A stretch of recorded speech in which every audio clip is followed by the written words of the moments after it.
welcome all to the biennial lecture in memory of Professor Seymour Fox, held now for the 5th time under the auspices of the Melton Center for Jewish Education of the Hebrew University of Jerusalem. The family is here: Sue, David, Dani, Eitan. It's hard to believe that almost 10 years have passed. It seems that only yesterday, Professor Seymour Fox walked the halls of the School of Education and the Hebrew University with his great bounding strides. Perhaps paradoxically, even though his passing has left a huge void, his presence is still palpably felt.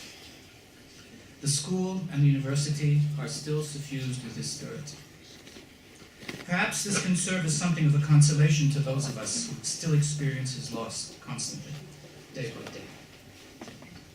We can take heart from the fact that members of the Fox family, as well as many of Professor Fox's former students, colleagues, and associates, are gathered here together in this room. We can also be proud that the School of Education and the Melton Center for Jewish Education, both of which Seymour cultivated so assiduously, are enjoying a new period of growth and opportunity as they enter a new phase of interaction and cooperation.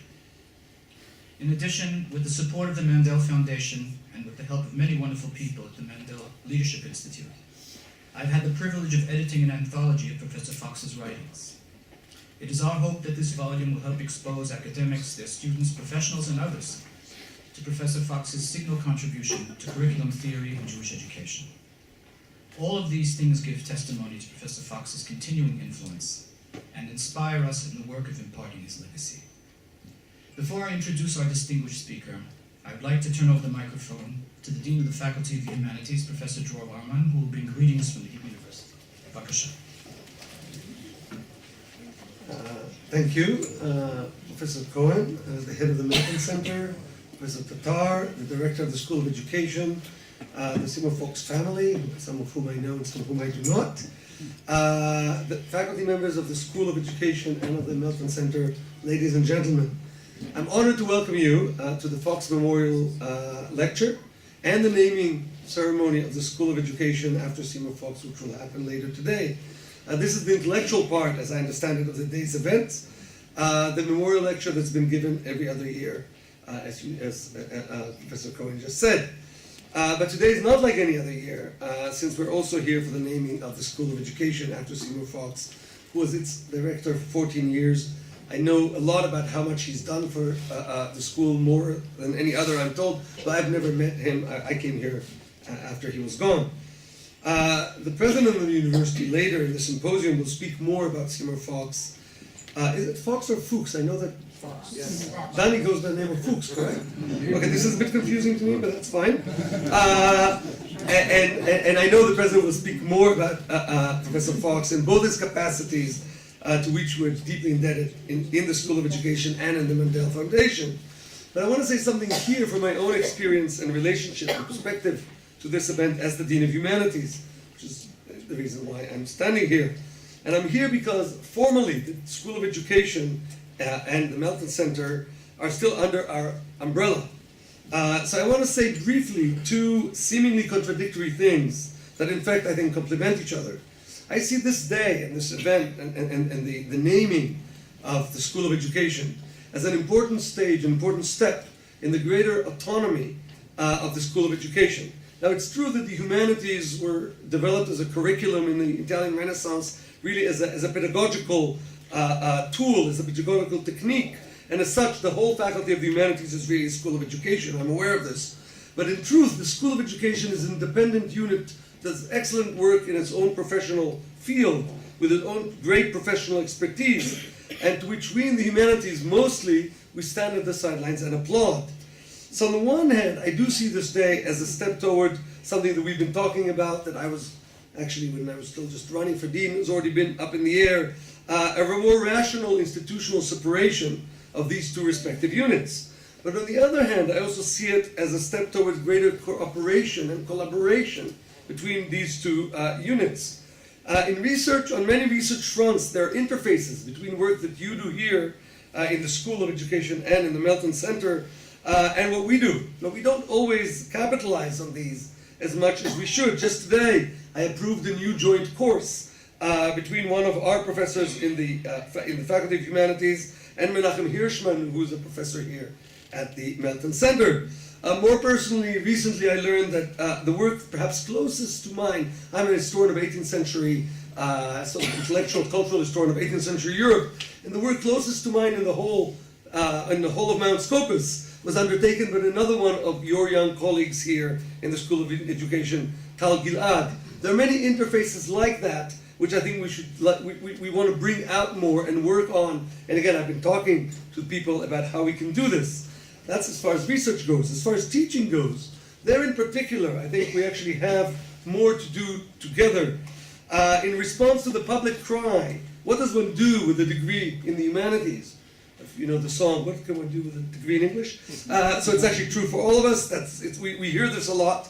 When you think of that question, and when you put it together with the statistic that I just got last week, that the number of teachers in Israel that got their certificate in universities as opposed to the other colleges and teacher seminars has gone down from 50% to 30%. So we basically now training less than a third of the teachers. Right? I think these two challenges, let's say, provide us with an opportunity for greater collaboration in which we would expand and strengthen, and again, there's already been some beginnings of this, strengthen the teaching certificate track that we would offer in basically all fields in the humanities for which there's demand in the school system, in which we would create a better synergy and a stronger one in order to package this and actually say to students, you can come do a degree in the humanities, you can do a teaching certificate, you can join the expertise of both these units and actually leave here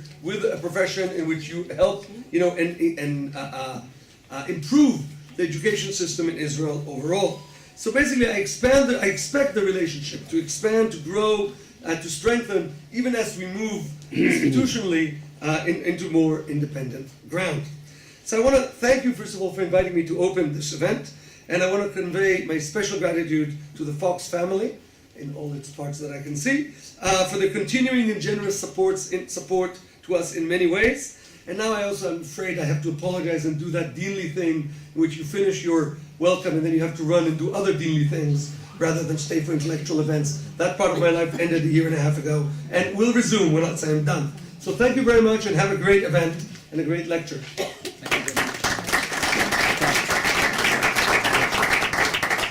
Thank you very much, Professor Barman. It is most fitting that our speaker on this 10th anniversary of Seymour's passing should be Professor Michael Fishbane of the University of Chicago. While Professor Fishbane's career has taken him from Brandeis to the University of Chicago, Professor Fox did his doctoral studies at the University of Chicago, and one of his last major entrepreneurial acts was the founding, together with Mr. Morton Mandel, of the Mandel Center for Studies in Jewish Education at Brandeis University. What makes Professor Fishbane's address to us today even more apt and poignant is the beautiful personal and professional relationship that developed between Michael Fishbane and Seymour Fox towards the end of Seymour's life. Dr. Daniel Marone, director of the Visions Project of the Mandel Leadership Institute, invited Professor Fishbane, with Professor Fox's enthusiastic support, to share some of his ideas for a new theology of Judaism with the staff of Mandel. Ideas that were later to form the basis for his by now much acclaimed book, Sacred Attunements. As one privileged to have attended those meetings, I can testify to the fact that Fox held Fishbane's theological work in the very highest esteem, something we all know that Fox did not do often. One could observe that a true personal and intellectual friendship had grown between them. In a sense, Professor Fishbane's remarks today, on the occasion of the dedication of the Seymour Fox School of Education at the Hebrew University, can perhaps be seen as the continuation of an interrupted conversation. Michael Fishbane is the Nathan Cummings Distinguished Service Professor of Jewish Studies at the University of Chicago, the author or editor of over 24 books and articles, and hundreds of articles in scholarly journals and encyclopedias.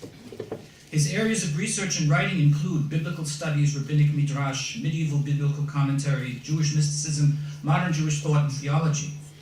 Among his many works are Biblical Interpretation in Ancient Israel, The Garments of Torah, Essays in Biblical Hermeneutics, The Exegetical Imagination, and more recently Sacred Attunements and the commentary on Shir HaShirim. He has been the recipient of many scholarly awards. He's been a Guggenheim Fellow, 3 times a Fellow of the Institute of Advanced Studies at the Hebrew University. In 2005, he received a Lifetime Achievement Award for contributions to Jewish scholarship from the National Foundation for Jewish Culture. He's been the recipient of several honorary doctorates, a Fellow of the American Academy for Jewish Research, and in 2013 was inducted into the American Academy of Arts and Sciences. I proudly give you Professor Michael FISHBANE.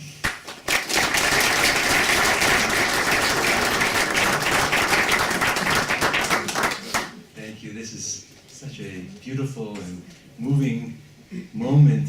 I want to greet the Fox family in their entirety, say hello to all the colleagues and all the friends, many of whom I haven't seen in decades. So this is, for me, also a very moving occasion, and it's a great honor to be here. It is a great honor and personal pleasure to be with you today for this memorial tribute to the life and vision of Seymour Fox, Ish Chazon v'ish Ma'aseh, one of the pioneering educators of our time. I am therefore most grateful to both Professor Yonatan Cohen and to his committee for selecting me as the speaker for this auspicious occasion. And I think there's no better way to acknowledge the academic contributions of Professor Fox than by rethinking his major pedagogic vision.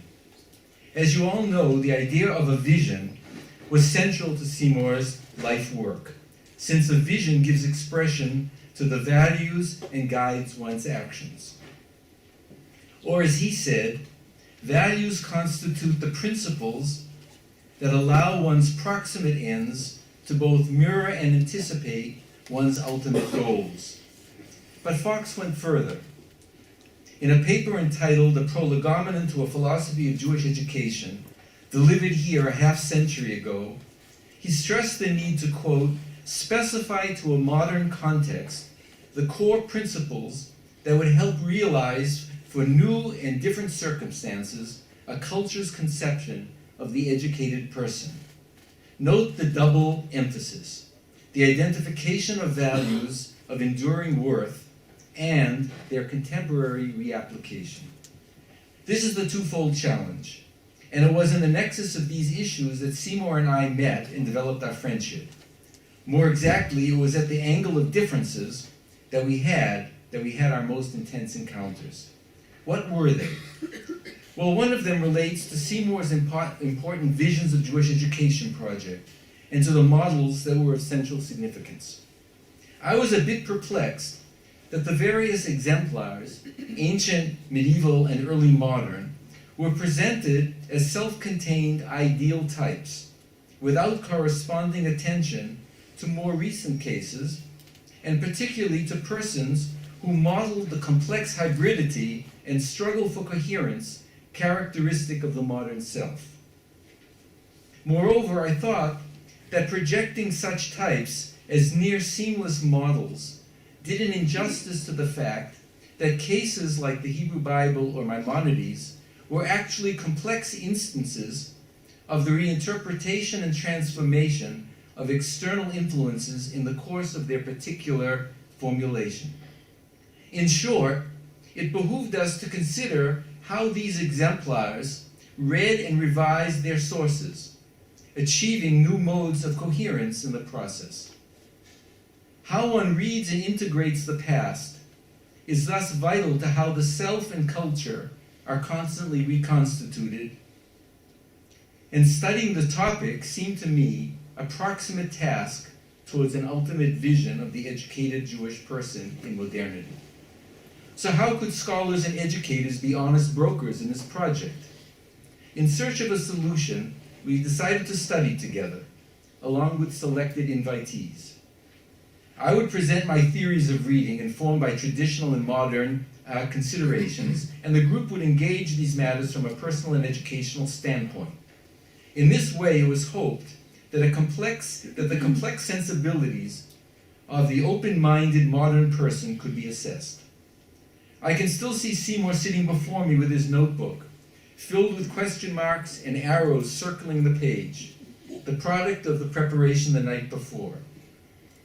There ensued years of shared conversation. Similar sessions have continued in the context of the Mandel Institute through the stewardship of Seymour's disciple and friend, Danny Marone, and through the remarkable group called Nachon Libi, convened by Danny and Seymour's niece, Rachel Fox-Etun, both my dear friends, and in Rachel's new project of spiritual healing called Chaverut, whose vision has achieved immediate impact throughout Israel. So there you have it. And now you know why I've chosen for my topic today a subject that would continue my conversation with Seymour. It is my hope that the theme selected will recall the presence and memory of Shlomo Fox and allow me to bring some personal thoughts to public expression. What I shall propose is a prolegomenon to my own vision of an educated modern person, formed by diverse texts from the Jewish tradition and general culture, through reflective and critical study. Close attention to the practice of interpretation will be a mirror to that formation. And now to my topic, the hermeneutical self. What does it specify? And how do these terms interact? I take the first term, hermeneutic, to indicate more than a method of textual interpretation or a means of understanding. And in concert with the linguistic turn in contemporary philosophy, I take it as referring to a mode of being in the world, marked by language as the preeminent medium of all understanding. Human being, so to say, is fundamentally distinguished by its linguistic character, without which we would have no knowledge to speak of. Indeed, philosophers like Gadamer have stressed that even the most primary experiences require a considerable degree of linguistic translation in order to be comprehensible, as does every other kind of understanding we may think of. This translation process of self-understanding constitutes the self at every level, and it gradually forms both a personal and cultural tradition. In short, the hermeneutic self is a person who is simultaneously formed by constant acts of interpretation and is heir to a composite hermeneutic past. Two individuals exemplify these features: the poet Rilke and the writer Thomas Mann. As regards the first matter, the very enterprise of interpretation, recall the powerful lines near the beginning of Rilke's Duino Elegies, where the poet chokes back sobs of loneliness. So aware is he of our fundamental homelessness in the, quote, interpreted world, der gedeuteten Welt. Distinct from animals and even angels, all we have are words to express our profound emptiness and alienation from the primordial sway of existence. Mann complements Rilke's personal focus with a remark about cultural traditions, when in his famous Freud lecture, he spoke about a life lived among citations, or zitaithaftes Leben. With this formulation, Mann gave voice to the second factor of hermeneutics, namely that we are constituted by multiple utterances from the past. Indeed, for cultures centered upon canonical sources and traditions, citations are a key to the archaeology of the self, since what is written in text is ideally embodied in individuals and communities, or at least form the archive of possibilities in any generation or region. Walter Pater, in his classic book Plato and Platonism, referred to such layering as a kind of palimpsest, and exemplified it by first recounting the diverse pre-Platonic layers constituting Plato himself, and then all the subsequent ones from the Middle Ages down to Pater's own achievement. Now, the term palimpsest is certainly effective, but I prefer Mann's coinage of zitaithaftes Leben, since subsequent layers do not always scrape away earlier ones, as in a palimpsest, and prior terms continue to resonate in ever new fragments and formulations. Nor is this merely a traditional or historical condition. Even postmoderns, bereft of an overarching or master narrative, are affected, since such persons are without any set principle to integrate the diverse fragments that swirl around. But I dare say that even persons more resolutely guided by core canons experience a bricolage of multiple citations that contend for meaning or privilege day in and day out. Such is our human condition. We live in and through interpretations of the world of texts, which accumulate all the time. We are therefore invariably hermeneutic selves, and if we reformulate this universal truth in contemporary terms and connect it to our particular culture, we shall, I think, be faithful to Fox's pedagogical program of linking proximate and ultimate ends. Since his project also invoked key personalities to exemplify each particular vision, I shall take as my model Chaim Nachman Bialik. In so doing, I hope partly to pay an old debt of spiritual gratitude, and perhaps free the poet from the iconic mothballs in which he has been closeted. Let me at once confess that Bialik was my initial exposure to cultural Zionism long ago, and still remains for me a major template of the creative imagination and Jewish soul even now. His writing shall provide an initial vector into the hermeneutical self, that is, one who lives in an interpreted world of language and its multiform cultural traditions. Where to start? Most surely with his essay, Gilui v'chisui balashon. For just here, Bialik articulates a universal ontology of language in Jewish Hebraic terms.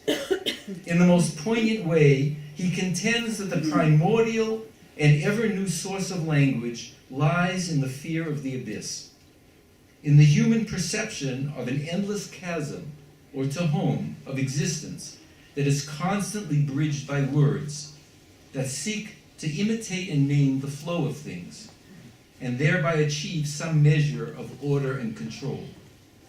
But the surging chaos remains, along with the terror its raw reality induces. Words form a desperate shield against the silent and nameless, or try to capture its forms in the mirror of the imagination. Again and again, likeness is all, beginning with the primordial onomatopoeias that imitate the sounds of things, and including most other words that served as mimetic counters of the thing itself. We name things as this or that, and hope that these substitutes will mask the pretense involved. When terms are new and strong, Bialik has stressed, or recast and revitalized, we feel somewhat at home in our interpreted world.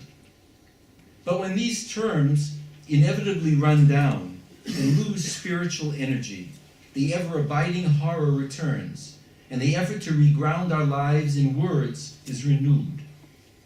Even in the best of circumstances, then, language always hits the limits of human finitude.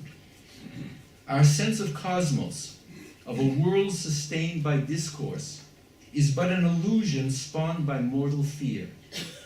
Darkness always hovers over the face of the deep. And so we oscillate back and forth, hoping to say the unsayable and somehow sunder the as-if character of language. And inevitably we wonder, are there moments when mortals may hit ground zero and not live proximately, kissing the world, so to say, through a verbal veil? Yes, says the poet, when we touch the vitality of existence in pre-reflexive bursts, as when we spontaneously laugh, or cry, or sing. At such moments, something divine breaks forth and speaks through us, intoning a primordial truth in human sounds. Whoever has not felt this speech, Bialik concludes, however faintly, Ratui lo shelo ba le'olam. Much better had such a person never lived. Is there more? Yes to this question as well.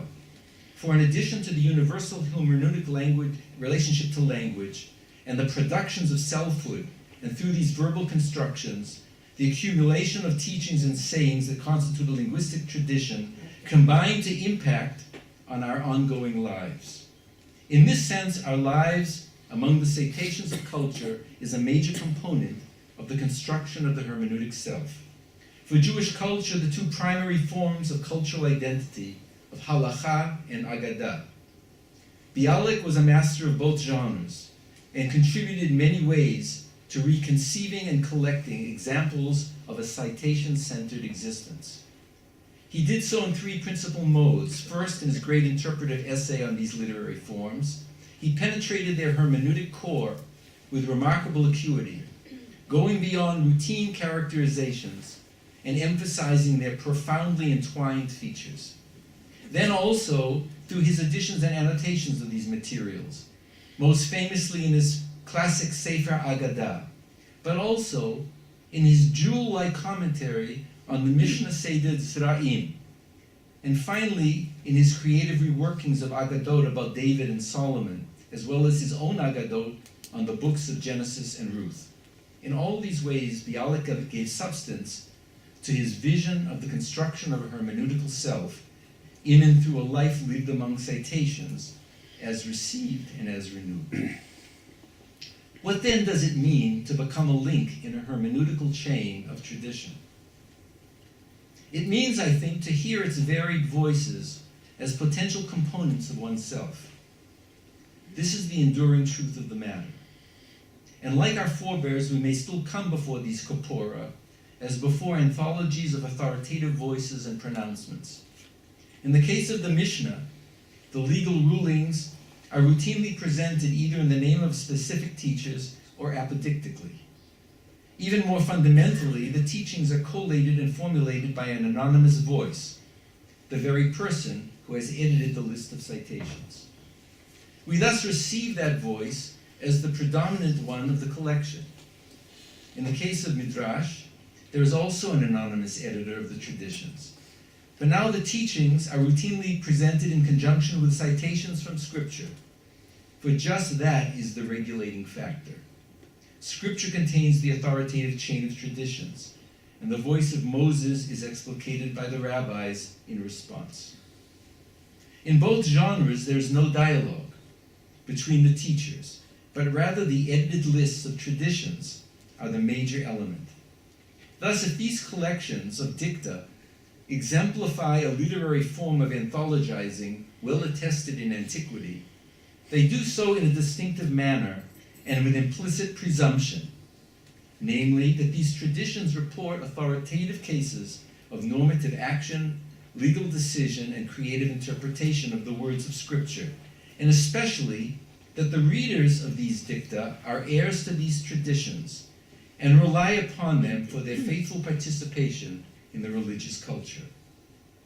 The recipients of this hermeneutic data are not hermeneutically neutral, but want to actualize them in their own lives. Or to employ an expression used by Rosenstock-Hussey in a different connection, a proper reading of the sources transforms distemporaries into contemporaries. Thus, through the process of appropriation, in mind and deed, latecomers may become links in the chain of tradition. Note the paradox. On the one hand, the received traditions give us older models of life and thought, but in the process often underscore our great historical distance from them. And this distance must be repeatedly overcome by modes of hermeneutic appropriation. Naive traditionalists often maintain otherwise, saying that there is no cognitive gap to speak of, and that the one thing necessary is just to jump into the sources, as into the sea of Talmud, and begin to swim. But with this presumption, they obscure the key fact that every appropriation is willy-nilly a translation into one's contemporary idiom, and that every hermeneutic decision as to what is significant or how it should be framed is equally contingent upon one's historical situation. In short, the hermeneutic self is a vital part of the meaning of the sources, and the self is shaped when the source is shaped, reciprocally. This does not eliminate the need to learn the appropriate rhetorical conventions or terms employed. But even after acquiring this competence, the meaning of the material still requires acts of interpretation within a given hermeneutic horizon. Long past, I think, are the hermeneutical presumptions of Schleiermacher, who claimed that interpreters should aim to neutralize themselves and empathetically divine or intuit the authorial intent of the text, somehow getting inside the writer's mind through some kind of identification with it. To the contrary, we must respect the fact that the hermeneutical space opened up by every act of interpretation is, as Ricoeur emphasized, between a reader and the text. And the meanings of a passage is a creative exchange between the two. The hermeneutic self is repeatedly formed in the process, thus becoming a new link in the chain of citations, what Zitathaftes Leben. This said, let me now add one further component to the discussion, namely that these cases where citations from the cultural archive are appropriated as resources for a person's individual creativity. The decisive factor here is the use of the hermeneutic tradition to realize a personal voice and expression. Bialik is a notable exemplar here as well. Two instances will be adduced, variously demonstrating how the womb of language might gestate in the creative soul and produce unique results. The first case is well known. It articulates the poet's reflection on the spiritual sources of his inspiration. I refer to the great nostalgic meditation, Lifnei Aron HaSfarim. With considerable elegiac longing for the renewal of his creative spirit, the poet's eye wanders over the ancient folios of tradition. Tigashesh, Leha, Bein Hashitim, Umechapes Dom, Bein Tagei HaOtiyot, in a weary seeking among the ornaments of the letters for some mere hint or remes kal of his soul, which might be traced among the ruins. But for all that, the true language of mystery, Sfat Harazim, has been lost, and the poet can only construct this poem in the quest of his erstwhile muse. With bitter irony, Bialik states the old archive of citations has become an archaic repository of empty forms, and yet just these terms underwrite his poetic sorrow. Altogether different is the example found in the poem Lo Zachiti Va'or Min HaHefker. In it, Bialik states that his poetic illumination does not derive from some ownerless quarry of language, but from his innermost being. Ki misali v'tsurini kartiv, v'chatzavtiv milevavi. Indeed, it is from this quarry of his broken heart that a spark was kindled and flew upward to the eye, going from there to his verse, and then to the hearts of his readers. Saying this, the poet adds with great pathos, Uva'ur eschem hitzavtiv, yitalem va'anochi bechelbi uvedami et have'era ashalem. Insofar as his creative spark has so inflamed his people's fire, he will pay the price. Note how he says this. Recognizing his responsibility for the impact of his verse on the people, Bialik cites a passage from the Torah, which speaks of the responsibility of an agent for actions that have caused indirect damage. It is the legal case concerning a fire that has spread to another person's field.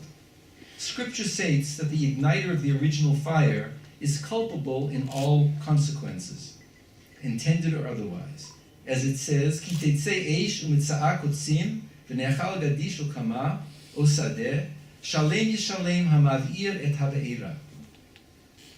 This passage is later cited in Mishnah Baba Kama to support an extension of these cases, and also adduced in the Talmudic Sugya, Perek HaKones, to specify that one's sparks are like one's arrows. This meaning that one's personal responsibility extends to whatever one has caused.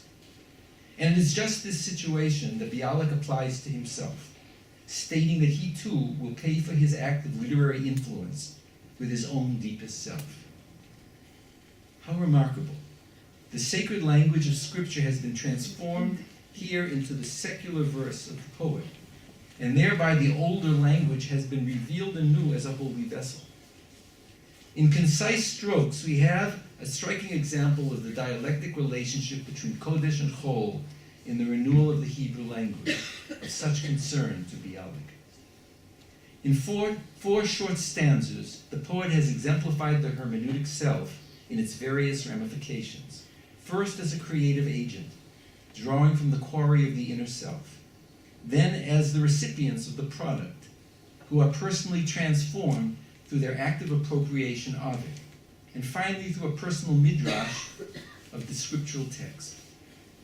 Zitaitachtes Leben, a life among citations, is thus a manifold of intersecting elements, private and collective, intimate and canonical.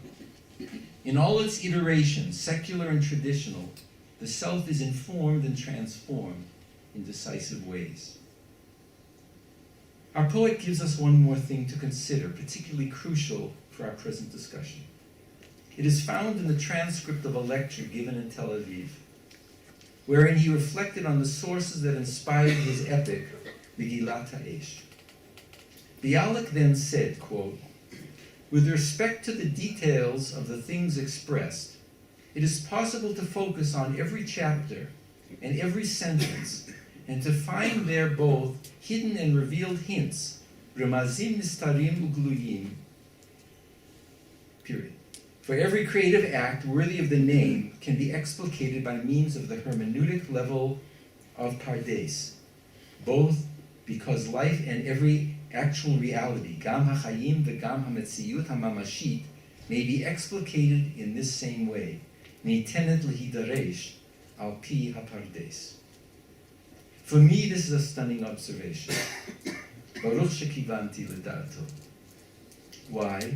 Because many decades ago, utterly ignorant of this passage, I first formulated a theory of reading on the basis of a reinterpretation of the classical model of Pardes, an acronym denoting the 4 levels of medieval Jewish Bible interpretation, levels that include the plain or contextual sense, or pshat, the rabbinical midrashic senses, called drash, the elusive allegorical or philosophical sense, known as remez, and the mystical sense called sod. I won't elaborate here on that article, published in the early 70s, and actually induced by a class on the book of Jeremiah I gave here at the Hebrew University. But several decades later, I published my theology, Sacred Attunement, in which I used this model as a way to rethink the practice of sacred reading in conjunction with ethical and spiritual ideas. And then, just last year, I also published in a commentary on Shir HaShirim that utilized Pardes for every verse of the song. And now I see that my spiritual mentor, Chaim Nachman Bialik, had some hermeneutical thoughts along these very lines. Le'elohim pitronim. So having come this far, let me now attempt to show how this classic structure may also serve our present pedagogical purposes, namely how this old hermeneutical form may offer a new vision of our hermeneutical selves. What might we or Bialik mean by saying that our lives and texts, quote, can be explicated by the model of Pardes? Let me answer directly and succinctly. But before proceeding, you may rightly ask why. What is the purpose? Why turn to the medieval model of Pardes in the discussion of the hermeneutic self? And what can a reconception of its 4 levels contribute to our hermeneutic self-understanding? How might it contribute to our being in the world as readers of life's mysteries and manifestations? Let me answer directly and succinctly. Apart from the different techniques of interpretation found in this 4-fold model, the several levels point to distinct levels of life and experience that Scripture was believed to sponsor. First of all, there is the plain sense of pshat and its focus on the immediate and primary context of events and discourse in the explication of a passage. Ein mikra yotzei midei pshuto. The language of the text is foundational and the basis of its own meaning and for any further applications that may be derived.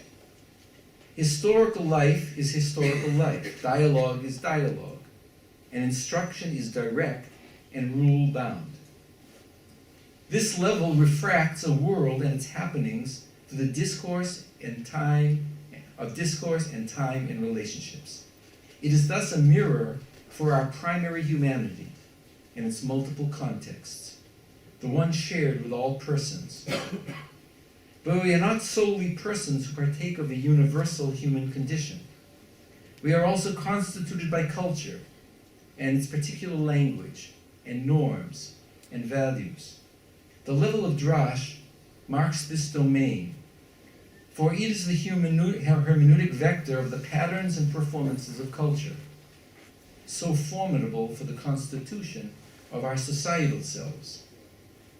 And since all peoples have their distinct forms of culture and live its values in conjunction or tension with their primary human condition, a consideration of how one's specific culture shapes or restricts one's personal decisions and values is of considerable philosophical importance. At this level, moreover, the hermeneutic self is absorbed into the collectivity of we and they, and perhaps even of us versus them. But what about me and my ideals, insofar as I am constituted by culture? How may communal virtues take a personal character? The level of remez speaks to these concerns. For here the shared language and practices of a community are activated in individual ways, through reinterpretation or adaptation of the sources. And even more, spiritual goals of personal development are projected into the texts, now read as hermeneutic expressions of self-perfection. In this way, the particular self is constituted anew, with textual sequences modeling sequences of personal development. But this is not alone, for beyond the realm of culture and our personal appropriations of it, we recognize a transcendent cosmic dimension to existence, one that exceeds the particular and intercultural, and extends to infinite mysteries beyond measure. The level of Sod cultivates consciousness of these matters through hermeneutic techniques that contribute to what our mystic sources call gadlut demochin, or mindfulness in the most expansive sense. Let these comments suffice for now. I would only add my presupposition that we moderns live simultaneously at all four levels. For we are universally human, partake of a particular culture, seek personal development, and are denizens of the cosmos, all at once or in various combinations. Hence the model of Pardes is a Jewish structure that gives access to a transcultural truth. And for that reason, training in reflective reading is also a means of cultivating oneself as a human being and citizen. Bialik was our exemplar for perceiving the manifold dimensions of the hermeneutic self. Let us now try to stand on our own and suggest the hermeneutical model of Pardes, how it may contribute to a postmodern self-reflection on wisdom. Surely a pedagogy that serves this is, as Fox proposed, approximate means to an ultimate end. With this in mind, I take up the pshat. We come to a text with a certain inchoate suspension, not because our inherent nature or character is erased, but because in the act of reading, we engage in new reality. A reader thus stands at a boundary between the textual self, textured by past experience, and all that must now be parsed with patience and care. Whatever the textual reality that awaits one's engagement, the reader must appropriate it reflectively, word by word. For every hermeneutic encounter is a spiritual praxis in which the self participates. Who could say what the text is or means before one crosses from silence to sense and begins to recite its words? I stress this because the way a person engages in textual explication does not necessarily follow the logic of its creation. And this is especially so when we encounter semantic ambiguities or gaps in content, and must circle back in our reflections or carry a bundle of unresolved possibilities forward, leaving a final sense of things suspended. If this is a hermeneutical truism, it is still true, and correlates with our perceptions of the world in numerous ways. Between one word and another, there is ever again a space of silence and suspension, a temporary unknowing in the very process of knowing, where a tehom of possibilities confront the reader and one tries to figure out the sense of things. In the process, one becomes aware of a decisive shift. Ordinary language has been transformed into a literary event, born of deliberate stylistic intentions, whose character we try to figure out. What does this word mean? And what does this phrase purport to say? And how can we translate it into other words for the sake of understanding? In such a hermeneutical process, our entire selves are engaged. Both we and the text are locked in a dynamic of reciprocal reformation. Hermeneutics is thus fundamental for both the creative process and for accessing meaning through its forms of representation. Thinking about this in terms of the pshat calls to mind the powers of discourse to convey presence and possibility. As an example, let us consider the following dialogue in Shir HaShirim, the Song of Songs, in which at the pshat level displays wooing and courtship in the most concrete earthly terms. Ani chavatzeret hasharon, shoshanat ha'amakim, kishoshana bein hachochim, kein ra'ayati bein habanot. I am a rose of Sharon, a lily of the valleys. Like a lily among thorns, so is my lovely among the maidens. This is an exchange between two young people in love. Through discourse, they present themselves to one another, conveying both self-perception and other perception.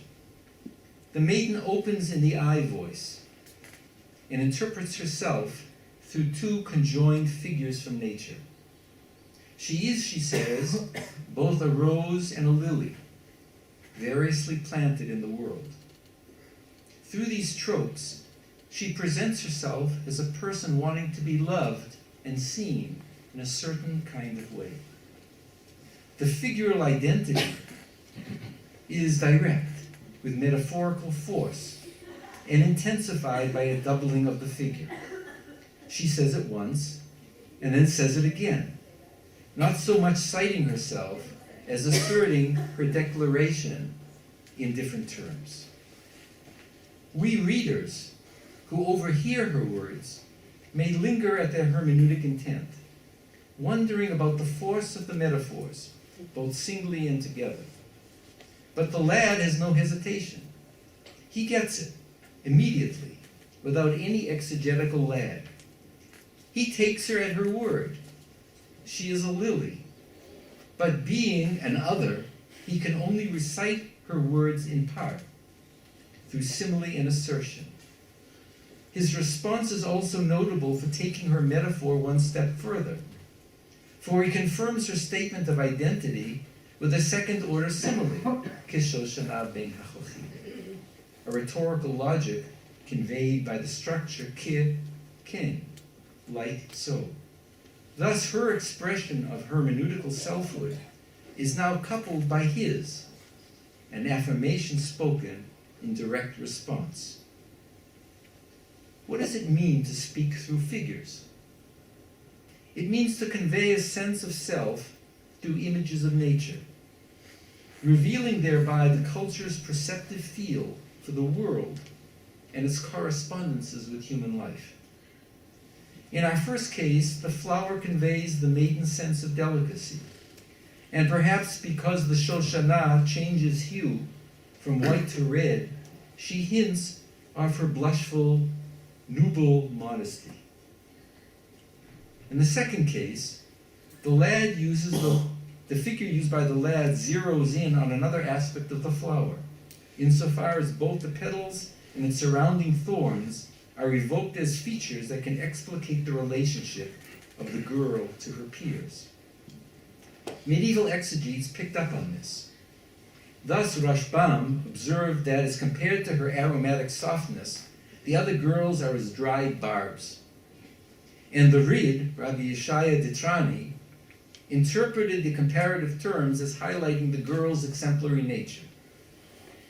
In one notable article, Metaphors Are Good to Think, we are informed how figures can help think about a culture's conceptions of the world and how individuals identify with it. That is, the images convey modes of hermeneutical selfhood.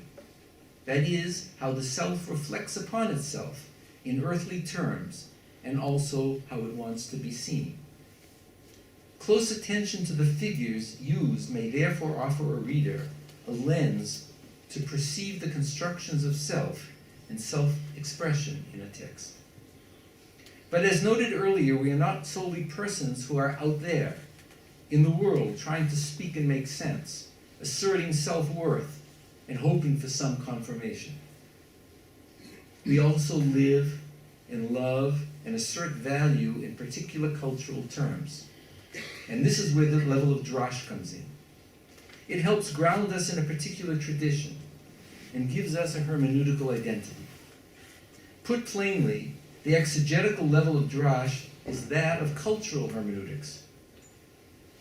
Now ideal exemplars assert themselves, be they events of history, model personalities, religious values of normative practices, and so on.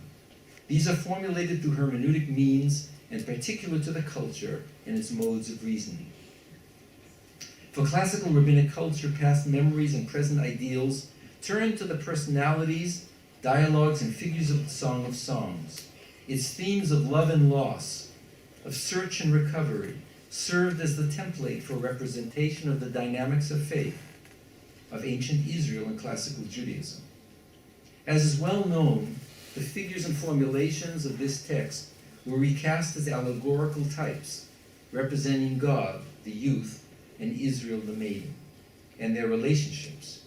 They also serve to dramatize in figural ways the events of the biblical past or trials of the rabbinic present.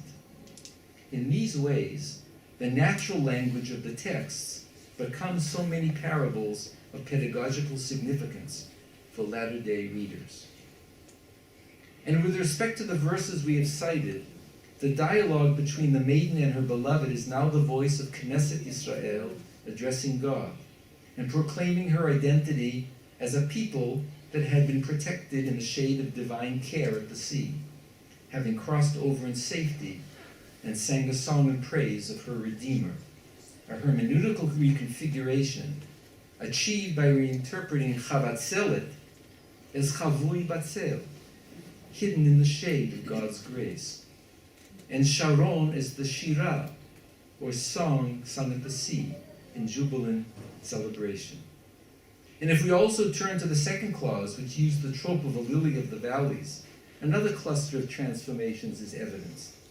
Now the ideal of Torah study is emphasized as one of the chief virtues of culture, by parsing the noun Shoshana as the verbal act of studying, Sheshonim, and the reference to earthly valleys, Amakim, as a trope for the depths of such learning, Imkei Torah.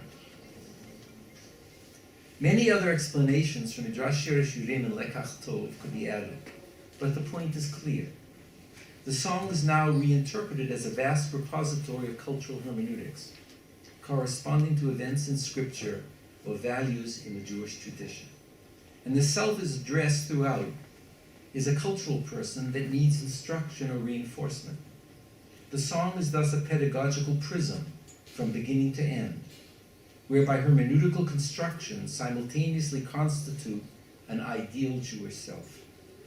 One might even say that the process of parsing of the passages in the Midrash not only engaged the reader with hermeneutic instructions of their own identity, but also enable one to rethink the events of the past and receive new modes of the values of the old culture. The Zittheit haftes Leben. The letters of Scripture are thus like chips of colored glass, which through kaleidoscopic recombination yield new refractions for ongoing spiritual edification and cultural reflection. More could be said, but let's now turn to remez and suggest how it too may be reinterpreted. In the Middle Ages, this mode regularly provided the lens whereby features of Scripture were reused to articulate ideals of intellectual and moral development.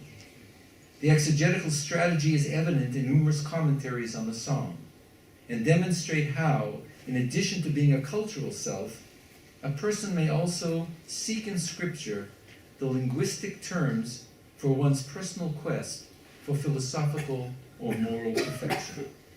Thus, when the maiden says, "I am a rose," commentators like Rabbi Moshe ibn Tibbon stress the emphasis on the speaker's identity as denoting her inner development. For he notes that she had earlier depicted herself as dark but beautiful, meaning thereby, he says, that the maiden refers to her lowly spiritual state, albeit with a noble or beautiful soul, whereas she now proclaims her self-transformation. Emmanuel of Rome put his finger on the same point when he noted that in so asserting, "I am a rose," the person expresses the new self in the making. Such reading are therefore personal allegories which transform the dialogues into images and expressions of the self-struggle for personal development. One may therefore now read the song as a guidebook for spiritual reflection and information. The Song of Songs is thus revealed as a work portraying the seeker's ongoing self-understanding in relationship to spiritual ideals. Or to return to our theme, the self as seeker is also a hermeneutic self, constituted by the study of the text. But there is one more consideration. The seeker may also yearn for a mystical transformation of their hermeneutical self by ascending the lattice of language into the unsayable sphere of illimitable divinity. Towards this end, the terms of Scripture and the song especially have served as a trellis of interlacing symbols that instantiate spiritual realities at the ultimate interface of being, between the most imageless and unnameable reality of God and the imaginal and named constructs encoded in the sources. Hermeneutics thus offers a bridge between the self seeks to span. Hermeneutics thus offers a bridge whereby the self seeks to span this transcendental gulf by imaginal leaps of the exegetical imagination. If successful, there is somehow a mystical alignment between the seeking self and God. And when this alignment occurs, the self is spiritually illumined and conjoined to these transcendent realities, symbolically condensed in our texts. The result is the deveikut, or devotional adhesion with the letters, themselves deemed embodiments of the spiritual entities. The self that grasps the contours of Scripture at the hermeneutic level of Sod suddenly knows that it is rooted in the infinite divine depths, or amakim, and receives sustenance from supernal realities on high, as the Zohar proclaims. Or in the words of Rabbi Ezra of Gerona, the self realizes that it is grounded in a divine ground, unsayable as such, and in a spiritual symbiosis with ultimate truths. The language and imagery of the texts thus draw the adept, the seeker, towards God through the power of their verbal traces. This is a hermeneutical mystery that only personal experience can confirm. But insofar as it may be evoked, we may turn to the passage in the Zohar that meditates on the phrase, "Her husband is known in the gates," Noda b'sha'arim ba'ala, and asks, how can the Kadosh Baruch Hu husband of the Shekhinah, so transcendent and recondite, be known in the gates, since he is supernal and inconceivable? The answer turns on a remarkable reinterpretation of the word she'arim, gates, as shi'urei deliba, the imaginal measures of the mind. That is, the most recondite or hidden divinity may be imagined through the imaginal structures of the heart as it enters the gates of the letters in an attuned mode of hermeneutic meditation. A homology of sorts then binds the human soul to the divine language of the text, and an apperception of divinity fills the heart. This is a mode of spiritual knowing, a mystical conforming of the mind to the sacred words, as exegetically construed. Such is the realm of Sod. Like the other levels, it is a product of our hermeneutic imagination. Reflecting on this, I would suggest that Bialik's vision of a tehom, or abyss, as the ultimate truth, falls short.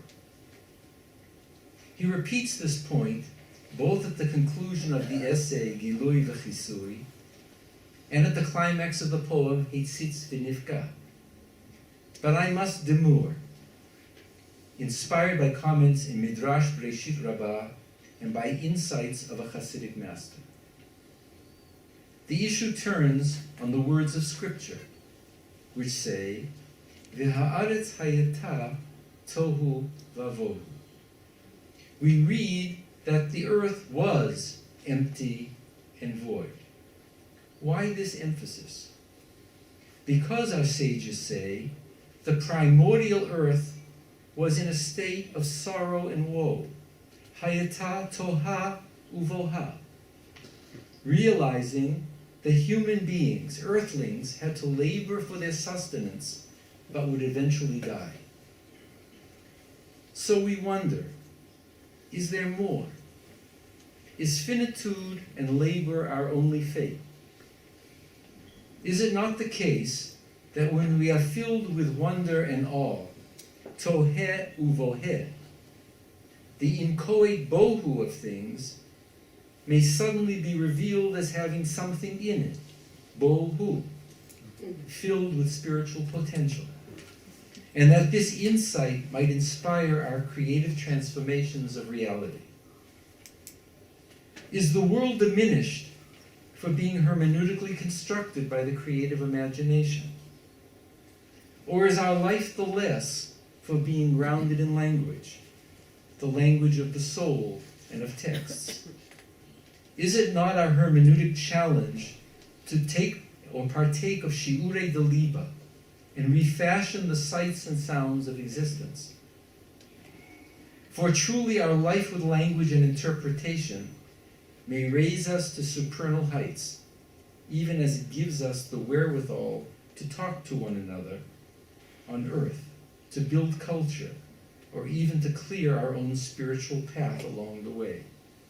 That at least is my conviction. And with this I conclude my meditations on Pardes and the hermeneutical self.